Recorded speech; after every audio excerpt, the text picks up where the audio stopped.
S, ನಮ್ಮ memory ಲಿಸ್ಟ್ಗೆ ಮತ್ತೊಂದು ವಿಡಿಯೋನ ಆ್ಯಡ್ ಮಾಡ್ಕೊಳ್ತಾ ಇದ್ದೀವಿ. ಯಾವಾಗಲೂ ನಾರ್ಮಲ್ ಡಿಯೋಟ್ ಹೋಗ್ತಾ ಇದ್ವಿ. ಸೊ ಈ ಸತಿ ಸಮಥಿಂಗ್ ಸ್ಪೆಷಲ್ ಆಗಿ ಅಡ್ವೆಂಚರಸ್ ಆಗಿರಬೇಕು ಅಥವಾ ಗೇಮ್ಸ್ ಆಡೋದ್ರ ಮೂಲಕ ನಾವೆಲ್ಲ ಎಂಜಾಯ್ ಮಾಡಬೇಕು ಅಂತ ಪ್ಲ್ಯಾನ್ ಮಾಡಿದ್ವಿ. ನಮ್ಮ ದೊಮ್ಸಂದ್ರಾಗೆ ಇಷ್ಟು ಹತ್ತಿರದಲ್ಲಿ ಡಿಸ್ಕೋವೇಟ್ ಸ್ಟುಡಿಯೋ ಇದೆ ಅಂತ ಗೊತ್ತೇ ಇರಲಿಲ್ಲ.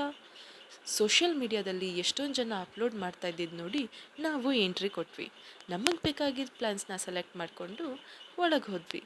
ಇಲ್ಲಿ ತುಂಬಾ ಬರ್ಡ್ಸ್ ಆ್ಯಂಡ್ ಆ್ಯನಿಮಲ್ಸ್ ಇತ್ತು, ಎಲ್ಲದನ್ನು ಕವರ್ ಮಾಡೋಕ್ಕಾಗಿಲ್ಲ. ಆ್ಯಂಡ್ ಇಲ್ಲಿ ಮುದ್ದಾಗಿ ರ್ಯಾಬಿಟ್ಸ್ ಇದ್ವು. ನಮ್ಮನ್ನೆಲ್ಲ ನೋಡಿ ಅದು ಎಷ್ಟು ಚೆನ್ನಾಗಿ ರಿಯಾಕ್ಟ್ ಮಾಡ್ತಾಯಿದ್ವು. ನಮ್ಮ ಬೇಬಿ ದಿಶಾಗೆ ಬೋಟಿಂಗ್ ಮಾಡಬೇಕು ಅಂತ ತುಂಬ ಎಕ್ಸೈಟ್ಮೆಂಟ್ ಇತ್ತು. ಯೂಶ್ವಲಿ ನೀರಂದರೆ ನನಗಂತೂ ಸಖತ್ ಭಯ. ಬಟ್ ಇವಳಿಗೇನೋ ತುಂಬ ಚೆನ್ನಾಗಿ ಎಂಜಾಯ್ ಮಾಡ್ತಾಯಿದ್ಲು, ಯಾವ ಭಯನೂ ಇರಲಿಲ್ಲ. ಆ್ಯಂಡ್ ನೆಕ್ಸ್ಟ್ ಈ ಬರ್ಡ್ ಝೋನ್ಗೆ ಹೋಗ್ತಾ ಇದ್ವಿ. ಅವುಗಳಿಗೆ ತಿನ್ನಿಸ್ಬೇಕು ಅಂತ ಹೇಳಿ ಎಲ್ಲರಿಗೂ ಸನ್ಫ್ಲವರ್ ಸೀಡ್ಸ್ನ ಕೊಡ್ತಾಯಿದ್ರು. ನಾನಂತೂ ಬರ್ಡ್ಸ್ನ ಯಾವತ್ತೂ ಟಚ್ ಮಾಡಿರಲಿಲ್ಲ, ಸ್ವಲ್ಪ ಭಯ. ಬಟ್ ಇಲ್ಲಿ ಒಳಗೆ ಎಂಟ್ರಾಗ್ತಿದ್ದಂಗೆ ಅದ್ರ ಸೌಂಡ್ಸ್ ಎಲ್ಲ ಕೇಳ್ತಾ ಇದ್ರೆ ಏನೋ ಒಂಥರ ಖುಷಿ ಆಗ್ತಾಯಿತ್ತು. ನೋಡಿ ಅದೆಷ್ಟು ಚೆನ್ನಾಗಿ ಬಂದು ಕೈ ಮೇಲೆ ಕುತ್ಕೊಳ್ಳುತ್ತೆ. ಕೆಲವೊಂದು ತಲೆ ಮೇಲೆ ಕುತ್ಕೊಳ್ಳುತ್ತೆ, ಕೆಲವೊಂದು ಶೋಲ್ಡರ್ ಮೇಲೆ ಕುತ್ಕೊಳ್ಳುತ್ತೆ, ಕೆಲವೊಂದು ಆ ಸೀಡ್ಸ್ ತಿನ್ನಬೇಕು ಅಂತ ಹೇಳಿ ಬಂದು ಅಂಗೈಯಲ್ಲಿ ಕುತ್ಕೊಳ್ಳುತ್ತೆ. ಲಿಟ್ರಲಿ ಒಂಥರ ಬೇರೆ ಲೆವೆಲಲ್ಲೇ ಇತ್ತು. ಈ ಮ್ಯೂಸಿಕ್ ಗಾರ್ಡನ್ ಚಿಕ್ಕ ಮಕ್ಕಳಿಗೆ ಒಳ್ಳೆ ಪ್ಲೇಸ್ ಅಂತಲೇ ಹೇಳ್ಬೋದು. ಯಾಕಂತ ಹೇಳಿದ್ರೆ ಆ ಸೌಂಡ್ಸು ವೇರಿಯೇಷನ್ ಆಗ್ತಾ ಇರುತ್ತಲ್ಲ, ಅದ್ರ ಜೊತೆಗೆ ಅವರು ಒಂಥರ ತುಂಬಾ ಎಂಜಾಯ್ ಮಾಡ್ತಾ ಇರ್ತಾರೆ. ಮಜಾ ಇದ್ದಿದ್ದು ಎಲ್ಲಿ ಅಂತ ಹೇಳಿದ್ರೆ ಈ ಟ್ರ್ಯಾಂಪ್ಲಿಂಗ್ ಜಂಪಿಂಗ್ ಅಲ್ಲಿ. ಸೀರಿಯಸ್ ಆಗಿ ಹೇಳಬೇಕು ಅಂದರೆ ನಾವು ಒಬ್ಬೊಬ್ರು ಸಖತ್ತಾಗಿ ಎಂಜಾಯ್ ಮಾಡ್ತಾ ಇದ್ದಿದ್ದ ಪ್ಲೇಸೇ ಈ ಟ್ರ್ಯಾಂಪ್ಲಿನ್. ಯೂಶ್ವಲಿ ನಮಗೆ ಎಲ್ಲೂ ಅಷ್ಟು ಸಿಗಲ್ಲ ಟ್ರ್ಯಾಂಪ್ಲಿನ್ ಆಡೋಕ್ಕೆ, ಚಿಕ್ಕ ಮಕ್ಳಿಗೆ ಮಾತ್ರ ಇರುತ್ತೆ, ಕೆಲವೊಂದು ಮಾಲ್ಸಲ್ಲಿ ಅವೈಲೇಬಲ್ ಇರುತ್ತೆ. ಬಟ್ ಇಲ್ಲಿ ಒಂಥರ ಖುಷಿ ಕೊಡ್ತಾ ಇತ್ತು ತುಂಬಾ. ಮಕ್ಕಳಲ್ಲಿ ಮಕ್ಕಳಾಗ್ಬಿಟ್ಟು ನಾವು ಆಡ್ತಾ ಇದ್ದಿದ್ದಾಗಲಿ, ಒಬ್ರನ್ನೊಬ್ರು ಕಾಲು ಎಳಿತಾ ಇದ್ದಿದ್ದಾಗಲಿ.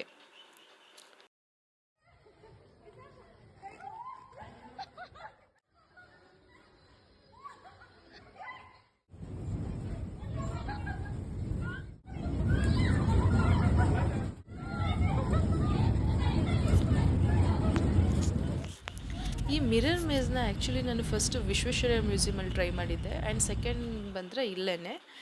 ಆ್ಯಕ್ಚುಲಿ ಇಲ್ಲಿ ಯಾವ ಕಡೆ ಹೋಗಬೇಕು ಅಂತಲೇ ಗೊತ್ತಾಗಲ್ಲ. ಎಲ್ಲರಿಗೂ ದಾರಿ ಹುಡ್ಕೋ ಚಿಂತೆ ಆದರೆ ನಮಗೆ ಮಾತ್ರ ನಾವು ಹೇಗೆ ಕಾಣಿಸ್ತಾ ಇದ್ದೀವಿ, ಮಿರರಲ್ಲಿ ಒಂದು ರೌಂಡ್ ನೋಡ್ಕೊಳ್ಳೋದು, ಸೆಲ್ಫಿ ತೊಗೊಳ್ಳೋದು, ಇದೇ ದೊಡ್ಡ ಕೆಲಸ ಆಗಿಬಿಟ್ಟಿತ್ತು. ಓವರಾಲ್ ಆಗಿ ಹೇಳಬೇಕು ಅಂದರೆ ನಾವು ಟ್ರ್ಯಾಂಪ್ಲಿನಲ್ಲೇ ಜಾಸ್ತಿ ಎಂಜಾಯ್ ಮಾಡಿದ್ದು. ಆ್ಯಂಡ್ ಬಿಟ್ಟರೆ ಈ ಸ್ಕೇರಿ ಜಂಗಲ್.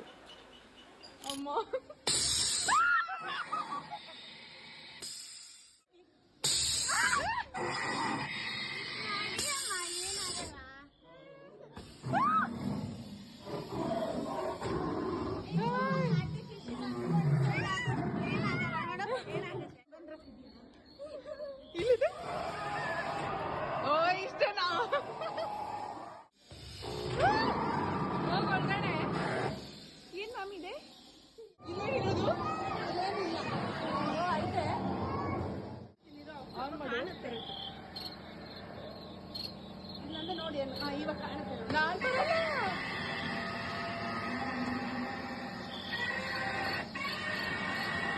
ಇಲ್ಲೊಂದೇನೋ ಇದೆ.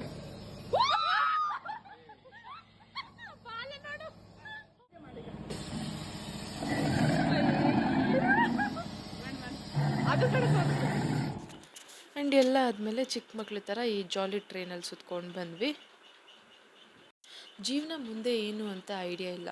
ಬಟ್ ನನಗಿರೋ ಈ ಸ್ಮಾಲ್ ಸರೌಂಡಿಂಗ್ ಜೊತೆ ನಾನಂತೂ ಆದಷ್ಟು ಎಂಜಾಯ್ ಮಾಡಬೇಕು, ಮೆಮೊರೀಸ್ನ ಕಲೆಕ್ಟ್ ಮಾಡ್ಕೋಬೇಕು ಅಂತ ಹೇಳಿ ಇಷ್ಟಪಡ್ತೀನಿ. ಯಾವಾಗಲೂ ದುಡಿತಾ ಇರ್ತೀವಿ, ಅಟ್ಲೀಸ್ಟ್ ನಮಗೋಸ್ಕರ ನಮ್ಮವರಿಗೋಸ್ಕರ ಒಂದಿನ ಆದರೂ ನಾವು ಟೈಮ್ ಸ್ಪೆಂಡ್ ಮಾಡಲೇಬೇಕು. ಸೊ ನನ್ನ ಫ್ರೆಂಡ್ಸ್ ಎಲ್ಲ ಎಂಜಾಯ್ ಮಾಡ್ತಾ ಇದ್ದಿದ್ದು ಆ್ಯಂಡ್ ಅವ್ರು ಖುಷಿ ಪಡ್ತಾ ಇದ್ದಿದ್ದು ನೋಡಿ ನನಗಂತೂ ಈ ಡೇ ಔಟ್ ಪ್ಲ್ಯಾನ್ ಒಂಥರ ವರ್ತ್ ಅನ್ನಿಸ್ತು. ಅಷ್ಟೇ ಅಲ್ಲದೆ ಈ ಪ್ಲೇಸ್ ಕೂಡ ವರ್ತ್ ಅಂತ ಅನ್ನಿಸ್ತು.